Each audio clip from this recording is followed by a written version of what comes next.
Greetings, folks. Welcome.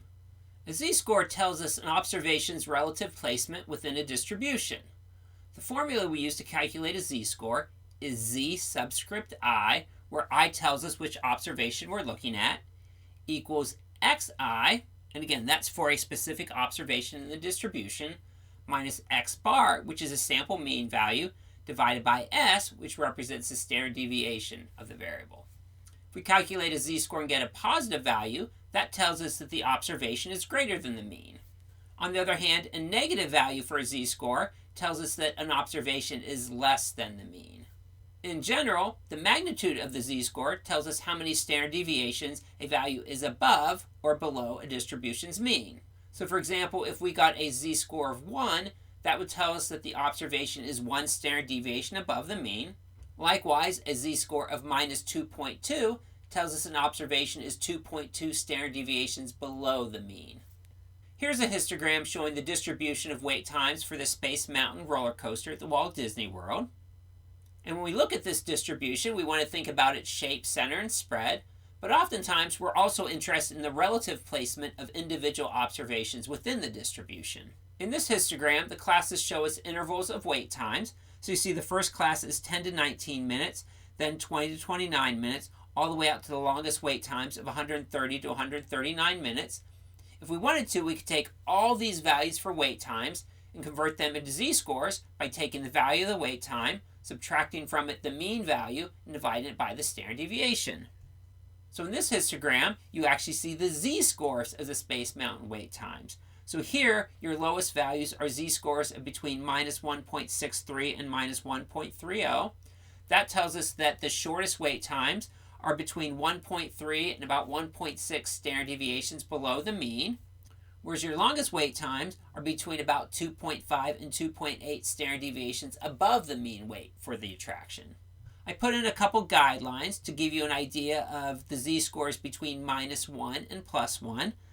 So you can see the second class shown here has a z-score between minus 1.29 and minus 0.95. So the z-score of minus 1 would fit in that class. If you go over to the right a little bit, you see a class that has a z-score between 0.77 and 1.11. So the positive 1 z-score would fit in that class. So if you look at the distribution, you can see that most observations have z-scores between minus 1 and positive 1. Meaning that most of the observations are between 1 standard deviation below and 1 standard deviation above the mean. In fact, of the 1,089 observations with non-missing wait times, 746 have z-scores of between minus 1 and plus 1, and that translates into about 68% of the observations are within 1 standard deviation of the mean, which happens to be between 28 and 87 minutes. In other words, about 2/3 of the observations have a wait time that's just between about 30 and about 90 minutes. Should we be surprised that about 2/3 of the observations, or more specifically 68%, are within 1 standard deviation of the mean? Actually, we shouldn't be surprised at all, and that's because of what we call the empirical rule, also known as the 68, 95, 99.7 rule.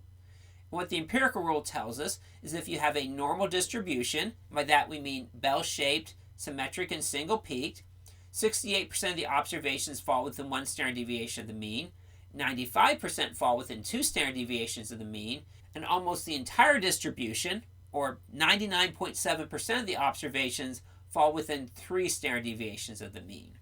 So here's a picture of what I mean by a normal distribution. It's symmetric, single-peaked, and bell-shaped.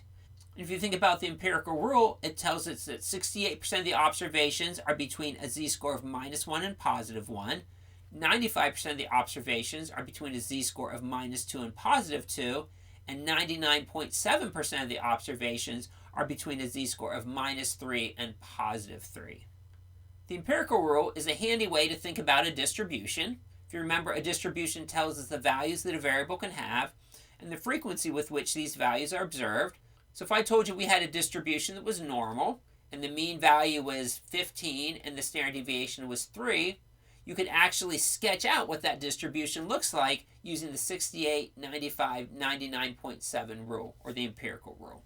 So if I told you that the age of people in my neighborhood has a normal distribution with a mean of 48 years old and a standard deviation of 15, you would know using the empirical rule that 68% of my neighbors are between 33 and 63 years old, because 68% fall within one standard deviation of the mean.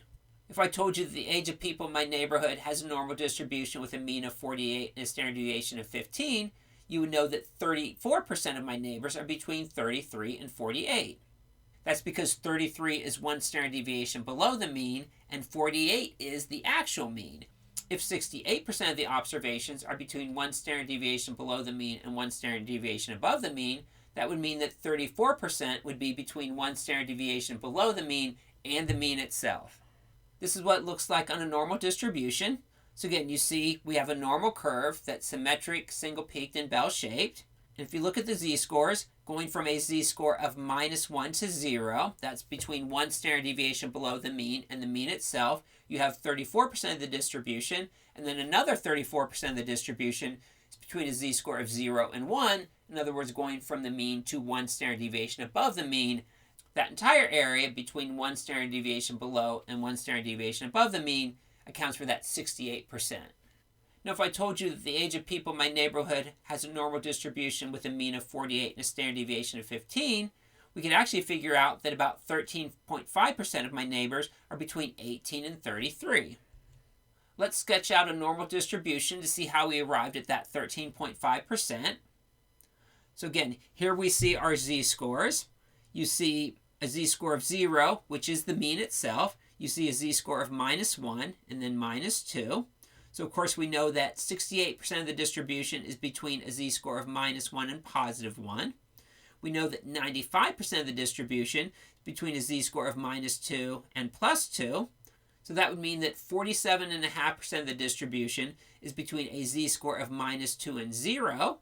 And since we learned a minute ago that 34% of the distribution is between a z-score of -1 and 0, that would mean that 13.5% would be between a z-score of -2 and -1, which corresponds with the ages of 18 to 33 years old.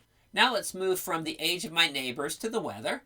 If I told you that the high temperature in June has a normal distribution with a mean of 73 degrees and a standard deviation of 3 degrees, would you be surprised if the high temperature was warmer than 76 degrees on a particular day?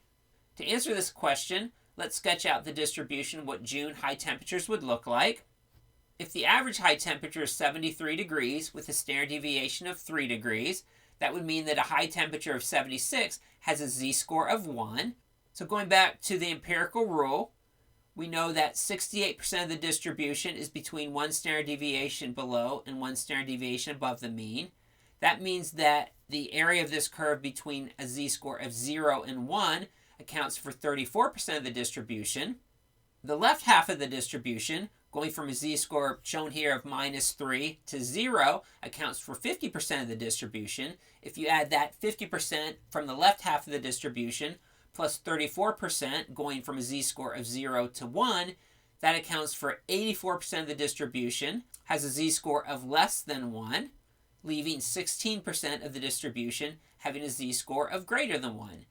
This means that about 16% of the time, the high temperature in June would be greater than 76 degrees. So to answer the question, would we be surprised if the high temperature was warmer than 76 degrees in June? Well, based on the mean and standard deviation, we really wouldn't be that surprised. In fact, we would expect it to be that warm about 16% of the time. Now, if I told you that the high temperature in June has a normal distribution with a mean of 73 degrees and a standard deviation of 3 degrees, would you be surprised if the high temperature was warmer than 82 degrees? A high temperature of 82 degrees has a z-score of 3. That's found by taking the value of 82, subtracting from it the mean, and dividing it by the standard deviation. So this z-score of 3 tells us that a high temperature of 82 is 3 standard deviations above the mean. And using the empirical rule, we know that 99.7% of the observations falls between -3 and +3 for the z-score. So it'd be very unlikely you'd have a z-score that's higher than +3, or for that matter, it'd be equally unlikely that you'd have a z-score that's lower than -3. So to answer the question, would you be surprised if the high temperature was warmer than 82 degrees? Well, the answer is yes. It'd be very, very, very unusual to have a z-score greater than 3.